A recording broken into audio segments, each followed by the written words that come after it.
I was going to go to ground 3. Before I do that, can I just clarify one point, or correct one?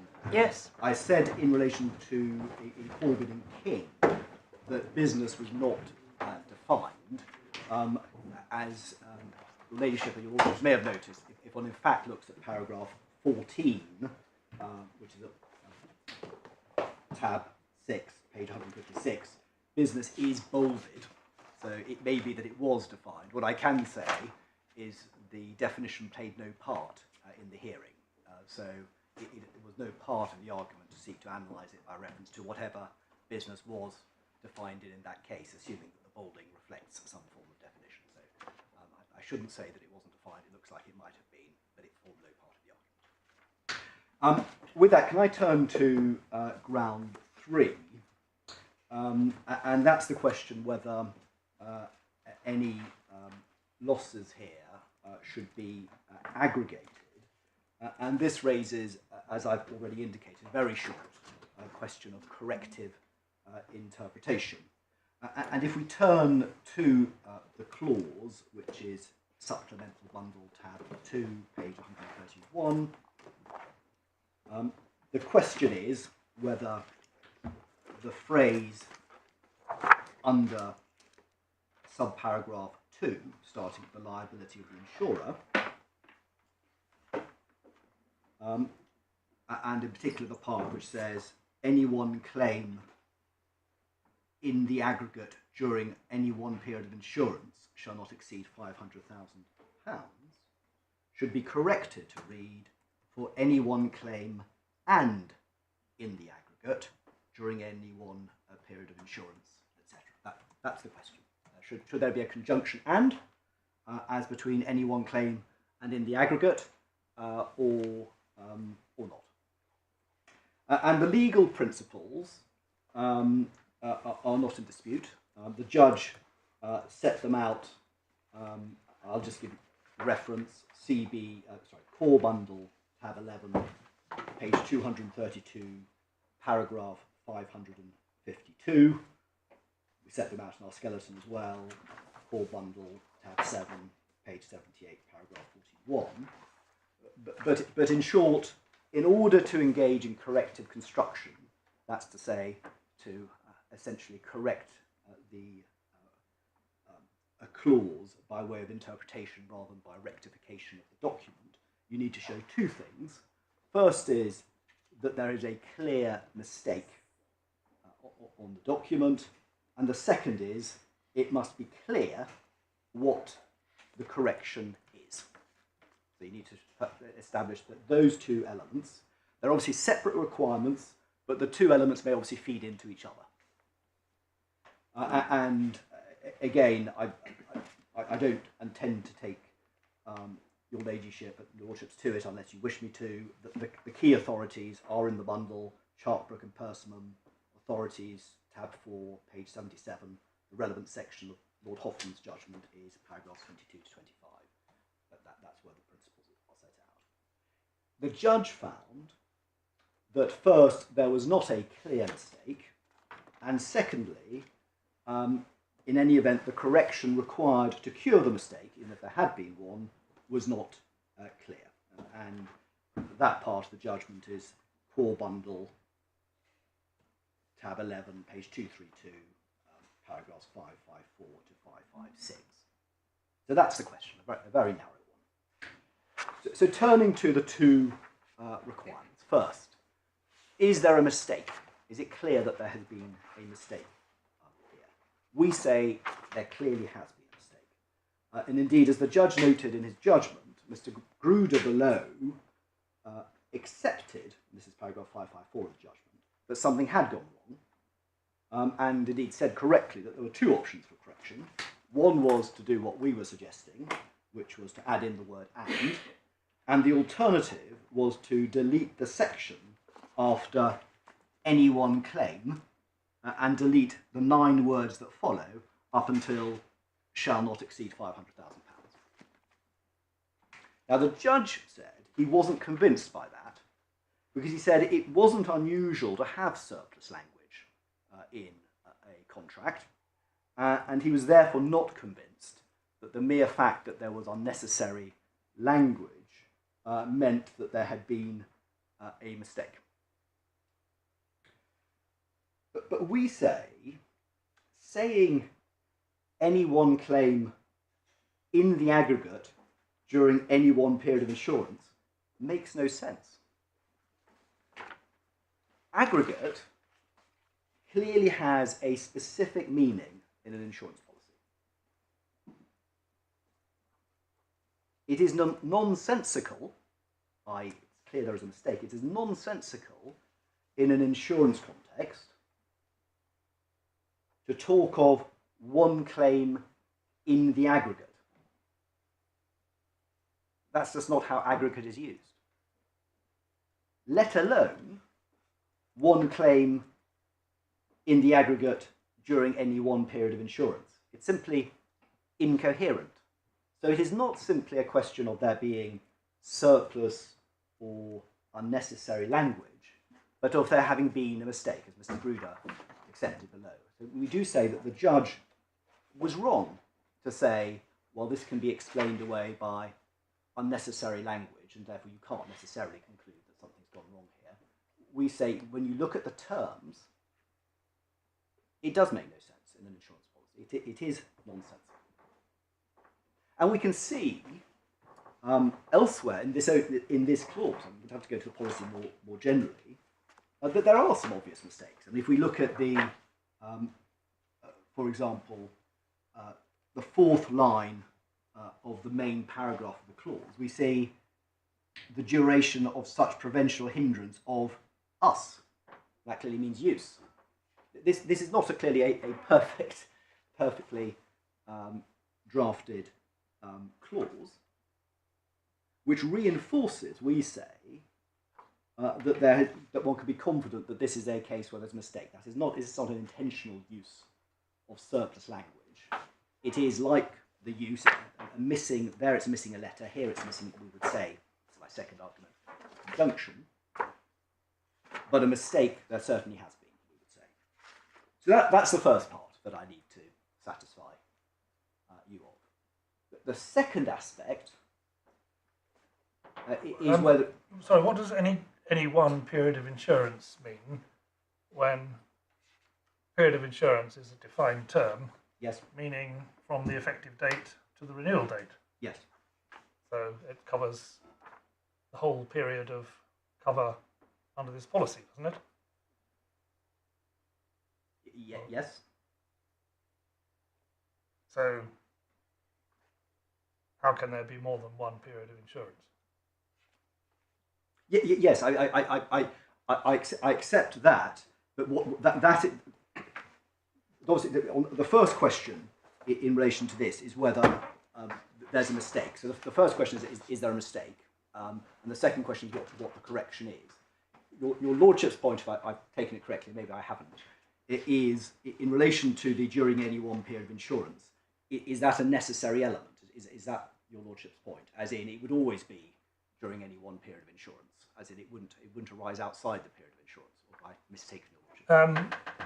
Yes, I was simply wondering whether that language is performing any function, and therefore whether you would say that its presence is indicative of maybe a different mistake, but at any rate... No, so once one looks at the clause as a whole, it fits there. I could take your Lordship's point to say, if the issue were about that part of the clause, could one talk about surplusage in relation to during any one period of insurance? That I could understand. I can understand the argument of saying, well, whichever analysis you're talking about, you're clearly talking about the period of insurance. Therefore, that's not wording that you need. But here, what the judge, or the key element, is obviously this question of aggregation. Is this aggregating simply any one claim in the aggregate, which we say is a meaningless or nonsensical concept, or is it aggregating all claims in the aggregate, i.e. one claim and in the aggregate, which is, come to, we'd say, the classic phrase. And so that's the bit in a way that shows the mistake. During any one period of insurance, one can see is unnecessary, but it's helpful. It underlines the scope of the obligation. So it may strictly be unnecessary. You might get to the same conclusion without it. but it performs a function in terms of a temporal function, even if maybe an unnecessary one. Yeah, I mean, it would mean the same, wouldn't it? If it's It would during the period of insurance. Yes, I accept. I accept. No.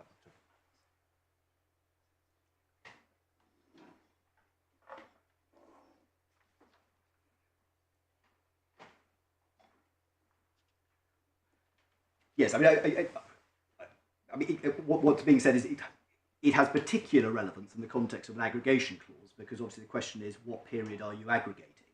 So one could say during the period of insurance, and therefore has particular relevance. I'm not sure whether it's would be necessary, because I think if one said any one claimant in the aggregate would what would normally expect be during the period of insurance. But that certainly takes that without doubt. And so the phrase any one claimant in the aggregate during any one period of insurance is, we'd say, a perfectly. All right. Anyway, this is not really the focus of your point. It's not my focus. I mean, I take your lordship's point that there's a different focus to that question in terms of could one argue surplusage or not. I would accept that one could maybe argue that bit is has surplusage, but it does provide still, nevertheless, a useful underlining function of the scope of the obligation. What cannot be explained, we would say, is the in the aggregate aspect. That makes no sense. That's the bit we say is nonsensical, and therefore which helps on the first requirement of is there a clear mistake? Because if there isn't a clear mistake, I don't get anywhere. And Mr. Grudge obviously accepted there was a mistake. The judge wasn't persuaded because of the arguments in relation to surplusage.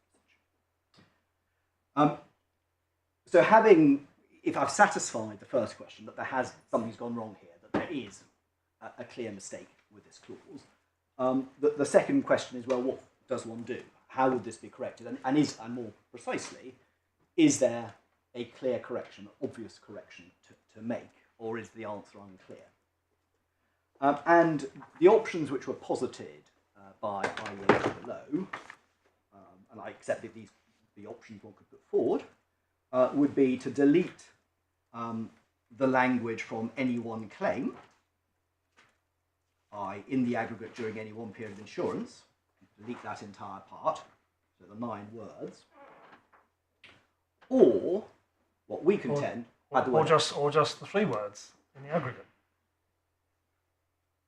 Well, it wasn't actually what was being suggested, but I can see that'll be the same. The key is you're right. The focus is obviously on in the aggregate. The question is what part of the phrase are you taking away, and we say that what is clear here is that the obvious thing that's been left out is the conjunction and. That makes it certainly a well-known phrase in insurance. Any one claim and in the aggregate. It's a phrase that one comes across reasonably frequently. I mean, we put one example in the bundle simply to make the point that one does come across it from the Friends Provident case and Sirius in Authorities 10. We don't need to turn it up. It's page 502, paragraph 2. It's just making the point that is a phrase that exists. I'm not trying to take anything more from it other than that is a phrase that makes sense, and a phrase that a reasonable person, certainly a reasonable person with the aid of a broker, this is obviously a large policy we can see from the schedule placed through Willis, the brokers, would be clear what is intended. And it provides an answer to both questions. It provides an answer to what is the limit per claim, and it provides an answer to the second question of what is the aggregate. Wouldn't just deleting the words for any one claim do the same thing as far as you're concerned? Well, that was one of the judge's points, but it then doesn't answer both questions. It might have the same effect. It may not help you in the end, because it might be said that the trouble is you don't know whether you're supposed to delete for any one claim or delete in the aggregate. But a way of solving your problem could be said that the two terms are inconsistent, the one claim and the aggregate. What we don't know is which one it was meant to be, one claim or aggregate. Now, your clever answer is to put an and between. No, but the clever answer is, if I may say so, it's to answer both questions, and which is why it's a classic phrase. You're answering the question of what is the limit per claim, and you're answering what the limit is per aggregate. But if you simply had in the aggregate, that would cover one claim. It would get to the same result. I accept that, but it's not actually expressly answering the two questions. And we know that it's asking the two questions because the draftsman has put in both claim and aggregate. And the point I'm making is aggregate has a particular meaning, and therefore it's a meaning that you would expect to be given force. Claim obviously has, a limit per claim has a particular force. To give those both meaning, you put in the word and. The fact that you get to the same, you're answering two questions with the same answer doesn't alter the fact that you're answering two separate questions as a matter of principle. And it's what it's why it's a classic phrase, because you're making clear both things. You're answering. This thing about you've told us a classic phrase a number of times. You won't be surprised to know that I couldn't tell you whether it's a classic phrase or not. Is that actually legally relevant? Have we got evidence about that? Well, I've given your lordships evidence of its use. I agree. There's a limit to what I can take beyond that, other than to say that it is answering the both questions. And so if one is looking at this from an insurance perspective, there are the questions of, well, what limit do I have per claim? And because this policy is specifically, this wording is specifically raising the question of the aggregate, and as I said, your aggregate fits most comfortably in with the notion of, well, how do you aggregate? You aggregate during the period of insurance. You are saying, well, I need to answer both those questions. At the moment, it's not giving any meaning to the word aggregate. I mean, the judge who knows a bit about insurance didn't find that it was a classic phrase or anything of that nature. Yes, I'd accept that. I mean, it is a phrase that's used. I don't think one can look at Westlaw and find it used. That's a separate question from saying, as a matter of expert evidence, everyone understands this to mean X. That's not where we're going. We're not seeking to rectify it, that this is what was believed. What I'm doing, I would suggest, is a simpler process of saying, in an insurance policy, you do have two separate questions. You don't always have to have an aggregate, that's correct. But where the draftsman positively uses the language of aggregation, and the phrase, in the aggregate, and as I said, typically you'd say something like in the aggregate, in the period of insurance or something like that. It may not be necessary, but you'd follow it on. You would expect both elements, the claim and the aggregate, to have an answer. At the moment they don't, because in the aggregate during any one period of insurance, as I've said, it is a nonsensical notion. So once one says, well, that's nonsensical, what's the answer? Is it that actually the draftsman wasn't intending to say anything about the aggregate at all? Is that a theoretical possibility? Yes, I accept it's a theoretical possibility. And the judge obviously concluded, therefore, he couldn't be sure. But in my submission, that's simply not a realistic answer to the question. Because if you're looking at this as an insurance policy, and leaving aside my classic formulation of the phrase, you're looking at the point of saying, well, if you're using both phrases, claim and aggregate, in this context, you would expect it to be giving an answer to both. And this clause doesn't.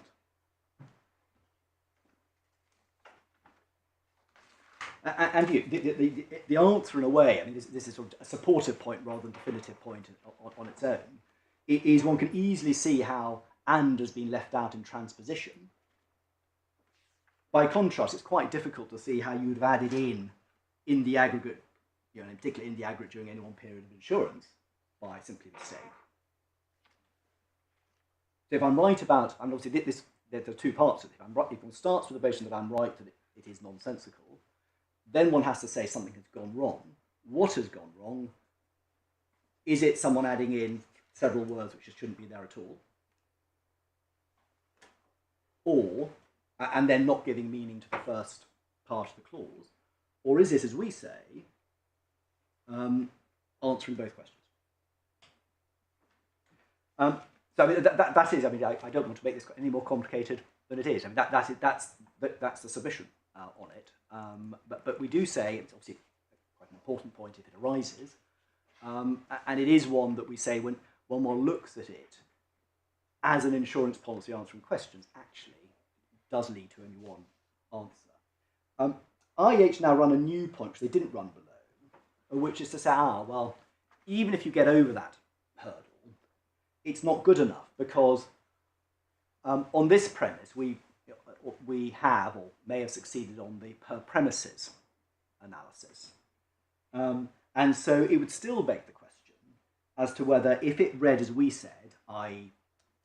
any one claim and in the aggregate, that is whether that would operate any one claim and in the aggregate per premises, or more generally. We say that's not a good point. argument, we say that's simply to seek to introduce an ambiguity which simply would be entirely absent to the reasonable reader. The short answer is if we're correct in our corrected interpretation of the clause, it would be entirely clear as a matter of language that what you're aggregating would be all claims. Or it would be any one claim and in the aggregate, in the aggregate of all claims, not by reference to any specific limit of whether it's incidents per premises or per restriction or however one wants to characterise it. And to suggest any ambiguity of that, we would say it is unreal. So that new argument, we say, doesn't assist the argument one way or the other. My lady, my lords, that was what I was going to say on ground 3. Thank you very much. Do you follow, Mr. Killen? I don't, my lady. Ms. Higgs. My lady, my lords, ground 2, first of all, we say that the judge was right to hold that the £500,000 limit applied per claim, as it says it does, and that therefore the limit applied separately to each theatre or premises to which access was prevented, not collectively on an aggregate basis to all theatres or venues owned by a particular insured company. We say that the starting point and the critical point is that the cover in the clause relates to individual premises. It responds if access to or use of particular premises is prevented or hindered by any policing authority due to an incident likely to endanger life within 1 mile of those premises. And quite simply, there is a separate claim under the policy in respect of each premises, access to which is prevented. We say there is nothing in the clause itself or in the policy as a whole which suggests that that limit applies per insured company to all venues owned or operated by that insured company. Allianz's case, as I understand it, is that where the same action by a policing authority results in the closure of numerous different theatres or venues which are owned by the same insured company, then there is one claim rather than a separate claim in respect of each venue access to which is prevented. Now, that was the result that was reached in the various eateries case in which my Lord Justice Mayles appeared. The clause that the court was considering in that case was wholly different because what that had was occurrence-based aggregation wording. The marsh resilience cover there applied for any one single business interruption loss, and single business interruption loss was defined as all business interruption loss which was attributable or was in connection with a single occurrence. And we say where you have occurrence-based aggregation wording in a clause, then yes, you can have aggregation across different premises. There is no such aggregation wording in this clause. The clause applies any one claim. And my lady and my lords, just to point out that there is occurrence-based aggregation wording elsewhere in this policy, that the judge referred to it. And if I could just give you the references, I think, rather than show you. In the employer's liability section, the limit of indemnity is in respect of any one claim or series of claims arising out of one occurrence. And the reference to that is Supplementary Bundle, tab 1, page 97. Clause 40 provides for a £250,000 limit in respect of any one contract in respect of all losses arising out of one occurrence. And that's Supplementary Bundle, tab 1, page 35. There just is no aggregation wording like that in relation to this clause.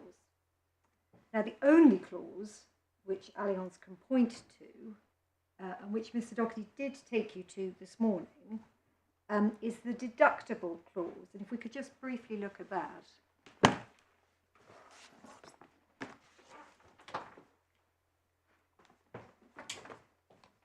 That is on supplementary bundle tab 2, page 122.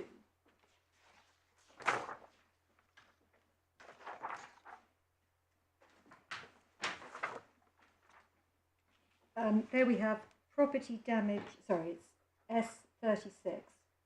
Property damage, business interruption excess, property damage, business interruption excess equals 5,000 each single occurrence where the insured has made a claim for single property loss and or a single business interruption loss affecting one or more insured locations that arise from, are attributable to, or are in connection with the same single occurrence. Only one retention will apply, etc., etc. Now, to be fair to Mr. Doherty, he didn't seek to make much out of this, but I do just make this point. This clause is referring to single property loss and single business interruption loss and insured locations, none of which are terms that operate in this policy. So this really is a clause which has found its way in there by mistake, because they're simply not defined terms or used anywhere in this policy. There is no such thing as a single property loss or a single business interruption loss. And I say that because Mr. Doherty did say that a reasonable policyholder would expect the limit and the deductible to work in the same way. And I really do say that it cannot sensibly be contended that if a policyholder sees a clause referring to any one claim, he or she is to deduce from another deductible clause, which makes absolutely no sense in the context of this policy, that there is some sort of aggregation going on here. We say that the judge was entirely right to say that Allianz are seeking to conjure up aggregation wording where there is none. We say also that Mr. Justice Jacobs' answer on issue 30, that the limit applies to each premises to which access is prevented, is entirely consistent and supported by the judgment of Mrs. Justice Cockerell and Corbyn and King. And you've been to it, Mr. Doherty's taken you to it earlier today, so I don't intend to take you back. You have the references. But there we were the court was in a similar position where there were several insureds, or most insureds, that had one premises. There was one insured that had 3 premises, and Mrs. Justice Cockerell held that the limit applied per premises. We say the judge was right to say, and this is paragraph 542 of the judgment, that no logical distinction can be drawn between the present clause and the clause which has been considered by Mrs. Justice Cockerell in Corbyn and King. There the wording provided that the insurer's liability for any one claim will not exceed the limit shown in the schedule. Here our wording is any one claim, leaving aside the second point for a moment. She rejected the argument that was advanced by insurers in that case, which is similar to that advanced by Allianz, that there was a single limit across all premises, because the insurers in that case said there was a single limit across all premises of 250,000, and that the insured was only entitled to 3 limits because there were 3 relevant government actions. In that case, the March action, the September action, where further restrictions were introduced, and the November action. Now, in our case, because our policy period expires in April 2020, we are only interested in the March action. So we only have one set of limits available to us. But we say it's quite clear that in the way that she found, that limit is applicable per premises when you have premises-specific cover. Here again, you have a limit per premises. Now, Allianz, in its skeleton and again today in Mr. Doherty's submissions, places very considerable reliance on the use of the word business, defined term, in clause 30. And as I understood it, this really is the linchpin of his argument, And if one looks at the clause on page 131, the point is that any claim resulting from interruption of or interference with the business as a direct result of etc., etc., etc., shall be understood to be loss resulting from damage to property used by the insured at the premises. And the point, as I understand it, is made that business, and I'm going to come on to look at the definitions, is the business as a whole, and so this is talking about the effect on the business as a whole. We say this gets Allianz nowhere. The judge was right to say in paragraph 549 of his judgment that the reference to business is of no real significance when construing an insured peril which operates on a premises-specific basis. Clause S30 refers to interruption with the business because this is business interruption cover.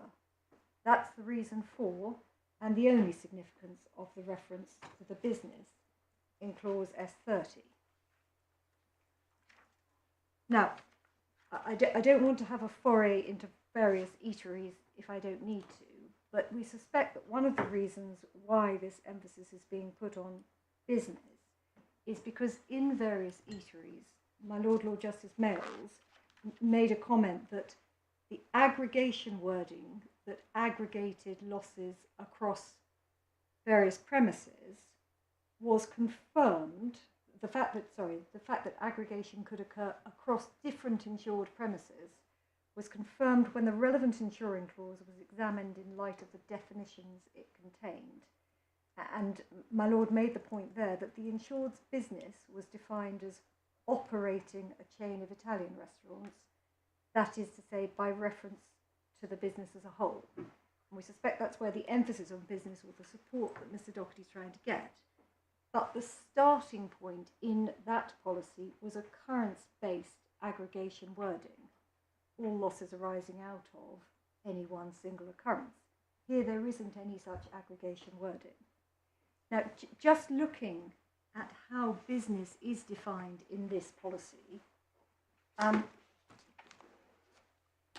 Mr. Doherty took you to some of these definitions, and I will revisit them briefly, therefore. But if one starts, as he did, at page 2, Supplemental Bundle 1, Tab 1, page 2,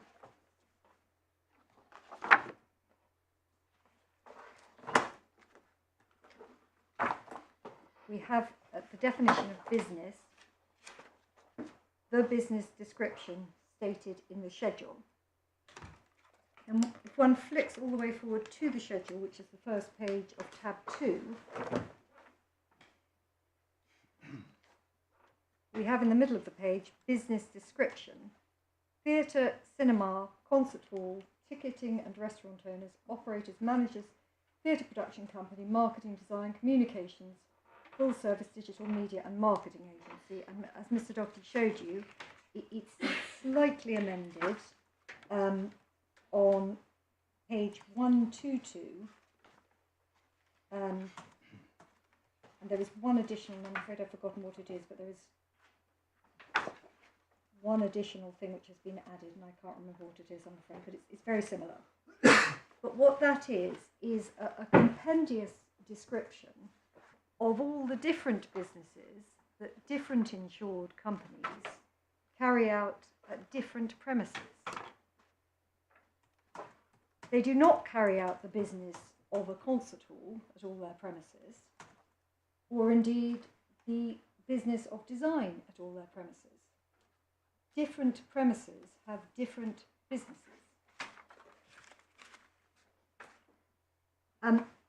My learned friend then also took you, and this is how I understand his argument to work, is that if you go to the definition of premises in the business interruption section,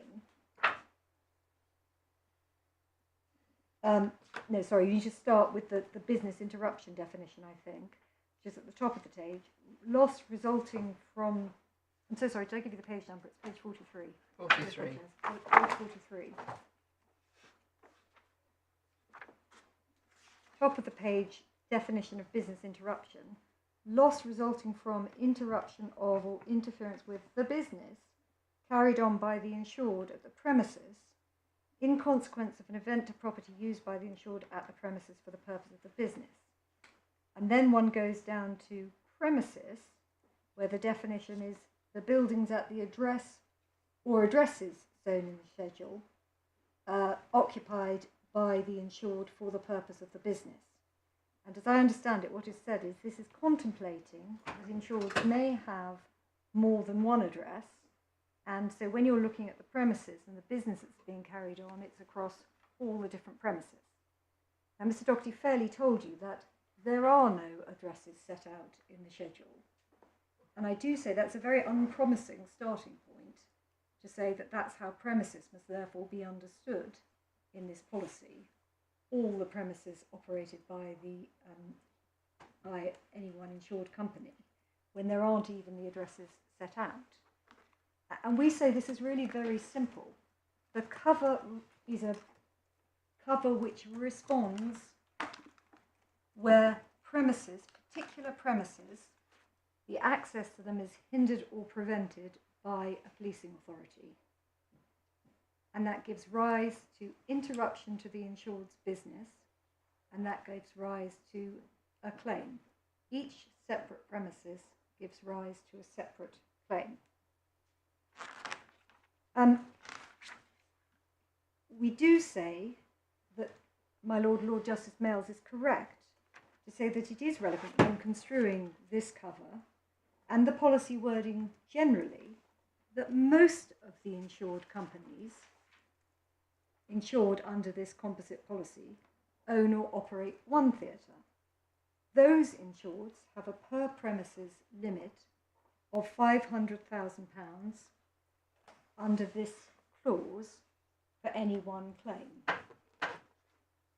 And we do say it would be very surprising, in the absence of clear wording, if those insureds who had several theatres, concert halls, cinemas, that operated different businesses at those different premises, had a limit of 500,000. Not only is there no clear wording, we say there is simply nothing which could lead to that conclusion. Now, the court discussed with Mr. Doherty this morning various different scenarios. One incident leading to different responses by different police authorities. And as I understood it, he said those would be different claims because the nature of the response or restriction was imposed. But if you have what he described as substantially the same restriction applying to all premises, then it is one claim. So, as I understood it, sort of restriction-based aggregation. Again, we say there is just no warrant for that sort of approach. It's interference, it's prevention of access or hindrance of access to particular premises. We say that the sorts of difficulties that the court was exploring with Mr. Doherty this morning about different policing or authorities acting slightly differently in response to different incidents are the sorts of difficulties that this court and the insured and the insurer would have to grapple with if there was aggregation wording. But there isn't. You'd have to look in those circumstances to work out whether the restriction, the action that had been taken by the government, was sufficiently similar to constitute the same restriction or any single one occurrence. But there's simply nothing in the policy in this clause which tells you to take that approach.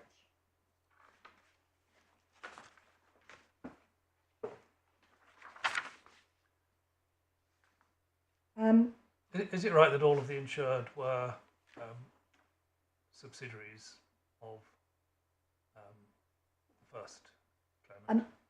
My Lord, we say yes, that is a point in dispute. If I could explain the way that works, the insured, if I could just show you the insured title, Yes. Which is on page, where this is amended. Sorry,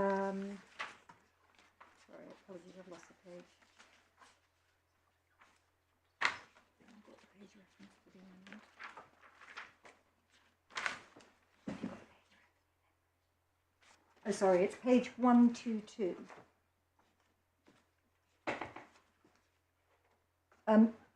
Where insured's title is amended, it is hereby noted that the full title is as stated below and not as shown in the schedule. International Entertainment Holdings Ltd and subsidiary companies, including, and then there's, I think there's 16 named companies. Now, the reason why there's a dispute is that some of the claimants are subsidiaries of International Entertainment Holdings Ltd, but they are not specifically named there. And I think, I'm not sure whether we're put to proof or whether it's denied, but we're put to proof. Not admitted. Certainly they admit some of the companies are subsidiaries and they don't make the admission with others, but that, who is insured are the subsidiaries. Right. So anyway, the policy contemplates that the insured, other than the first insured, are all subsidiaries Yes. of the first insured. And I see from the particulars of claim that they all have the same address, although a different address from International Entertainment Holdings Limited. Yes, I'm not sure actually the address that's in the schedule. Well, I'm afraid I don't know is the answer to that, but they are all subsidiaries. Yes, I see. My lady, my lords, unless there was anything you would like me to address on ground 2, that is all I was going to say on ground 2. No, thank you very much. Turning to ground 3, this is a short point. Mr. Doherty is right that the principles are not in dispute. The only point I would add is when it comes to there must be a clear mistake on the face of the instrument, which has been said is that if it is no more than possible that a mistake was made, the principle does not apply. And as Mr. Doherty has fairly told you already, if it is not clear what correction ought to be made to cure the mistake, the court cannot correct by construction. It is only if there is only one clear answer that the court can properly correct by construction. Now we say neither of those conditions is satisfied.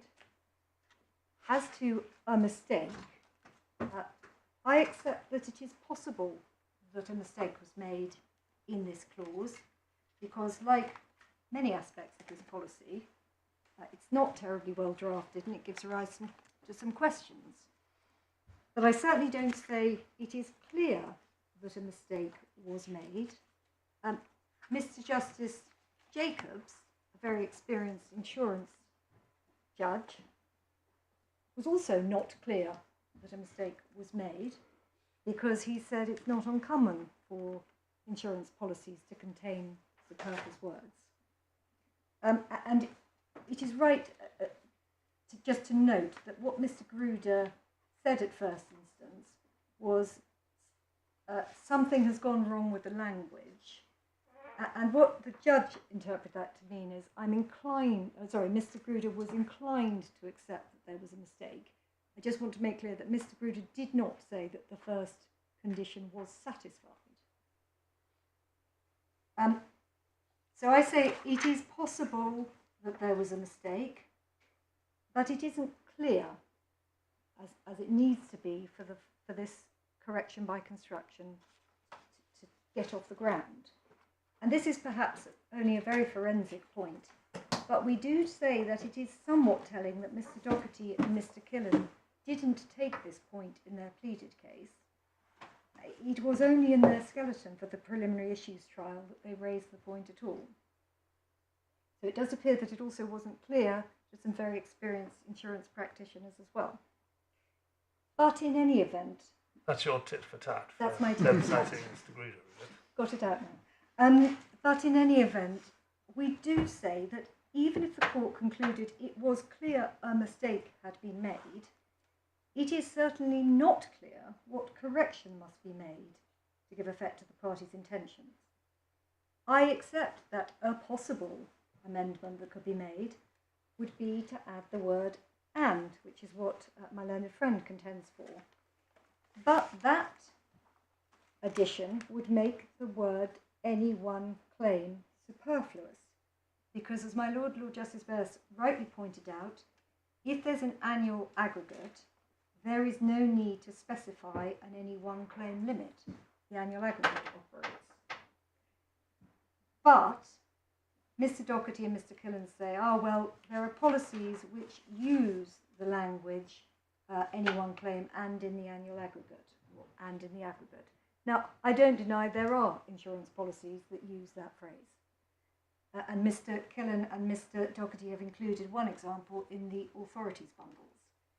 But the fact that that phrase is sometimes used in other policies is certainly not enough to establish that that is what the parties meant here, and that the addition of the word "and" is the correction that should be made to give effect to the parties' intentions. The phrase "any one claim and in the annual aggregate," even if used in other policies, is something of a curious provision, because once you've said "and in the annual aggregate," you don't really need any one claim. But there are other oddities about this clause. As my Lord Justice Mayles pointed out, it uses the definition "any one period of insurance."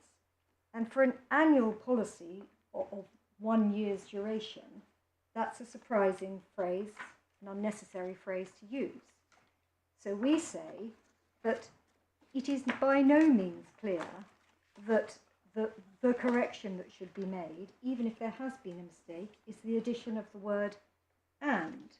The addition of that word would give rise to a clause which contained superfluity and the oddity of "during any one period of insurance," when those words aren't apt in a policy that is only of 1 year's duration.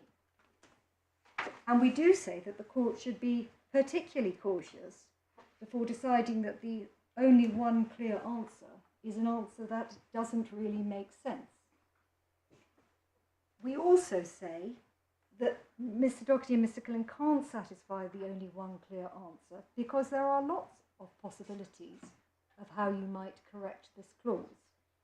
You might strike through the words "in the aggregate during any one period of insurance" and be left with the words "the liability of the insurer for any one claim shall not exceed 500,000. You would then have an any one claim limit and no annual aggregate. And I do say there's nothing at all surprising about that. If one looks down the page, one sees under the additional increase in cost of working, the most the insurer will pay for any one claim is 3.79 million.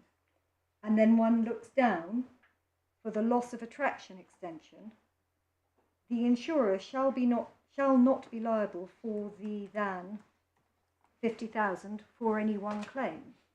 So two other provisions on the same page are any one claim provisions without annual aggregates.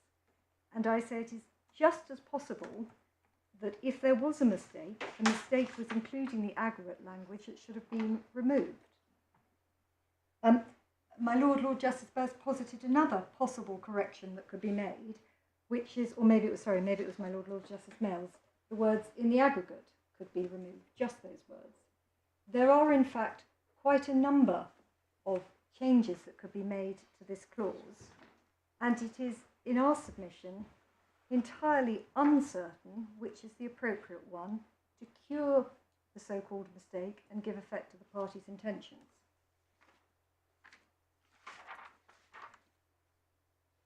My Lord, my Lady, the only other point that I was going to make is that I would just draw the court's attention to the fact that the requirements that there should be a clear mistake and only one clear answer have been described as stringent requirements, and there are two recent cases, very recent cases, which confirm this.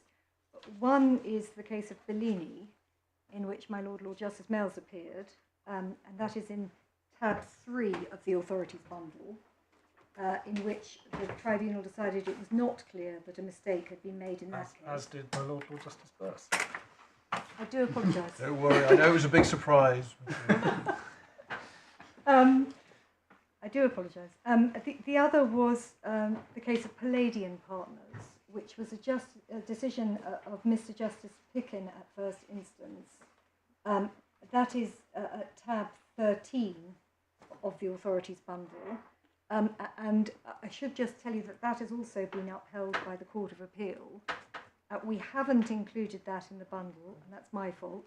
And if it would be helpful to the court to have the Court of Appeal's decision, please do let us know and we can provide a copy of that decision. Can you just give us the neutral citation and tell us whether there is anything in the Court of Appeal judgment there which does not appear in Bellini? No, there is nothing in terms of the principles that doesn't appear in Bellini. And I'm going to ask someone to give me the neutral citation. That was all I wanted to say on grounds 2 and 3. Thank you very much, Ms. Higgs. Mr. Doherty. My lady, just very, very briefly, in relation to ground 2, it's right to have to emphasise, of course, that we're not seeking to aggregate claims. The question is, what is meant by a claim? And you have my submissions on that, but we're not talking about aggregation. That's not what I'm purporting to do. In relation to the point on premises being defined by reference to addresses, and my learned friend's point that, well, there are no addresses in the schedule. Two points. I mean, the first is it doesn't take away from the definition, which makes clear that one is looking at the plural and not just a singular. And as I think I indicated in my earlier submissions, the absence of the actual addresses is neither here nor there. My learned friend isn't saying that she doesn't have cover because, in fact, none of her theatres are set out. There is a missing element of the addresses, but that really doesn't help one way or the other as to the interpretation. What does help is that the actual definition that is used is one used in the plural. Otherwise, my submissions are those I made earlier. I don't repeat them. In relation to the question of corrective construction, I'm not sure it's entirely fair to say Mr. Gruder didn't accept that there'd been a mistake. I'll just give the court the reference, which is in the supplemental bundle, tab 4, page 171, paragraph, which is pages 122 to 123 internally, where Mr. Gruder, we would suggest, says exactly what we suggest he does, namely he accepts that something has gone wrong with the clause and sets out what the alternatives are. I accept that doesn't answer the question because obviously the judge wasn't satisfied that there was a mistake, and that's the relevant question.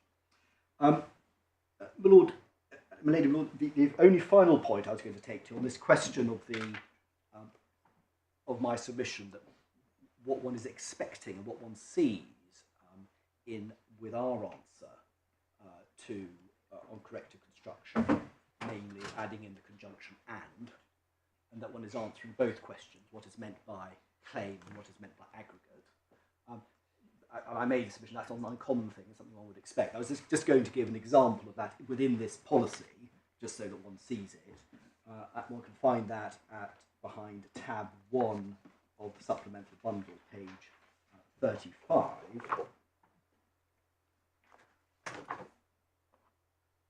39D, slightly different language. The liability of the insurer shall not exceed £25,000 in respect of any one claim and in total during any one period of insurance. And that's doing exactly what one would expect to be done, namely telling you both the limit for a claim and the limit for the aggregate. Which clause are you looking at? Sorry, this is page 35, yeah. clause 39D. 39D. Just an example of the point that I make. So, Milady, we again, I don't repeat those submissions, that when one looks at the purpose of the policy and what one would expect the meanings of claim and aggregate to be, as someone coming to it with the help here of a broker, we say there's really only one answer that is open, and that is the putting in the conjunction, and everything else would be, yes, they're theoretically possible, but they're not realistically open. The answer say, once one's accepted there's a mistake, as Mr. Gruner did, the answer is clear. That's it. Thank you very much. Lord Lady, would you like the neutral citation now for Palladium Partners? So if you've got it, thank you Yeah, very much. it's 2024 EWCA Civ 641. It was Lord Justice Lewis and Lord Justice Popplewell and Lady Justice Falk, and the relevant paragraphs are 65 to 68. Very much. Thank you. We will obviously reserve judgment on the appeal and cross-appeal. We will endeavour to get our judgments out to you as soon as possible. As everyone knows, there's an opportunity to correct our English, but not our reasoning, so no further arguments. And we would hope that the judgments are sufficiently clear that you can submit an order, a draft order in due course for our consideration. Any further ancillary matters that arise, we will initially attempt to address in writing, and if it's not possible, we'll call you in again. Thank you all very, very much indeed. All counsel and all who sit behind you. I'm sure they've all had their part to play, and they've been a very great support. Thank you all very much. All right.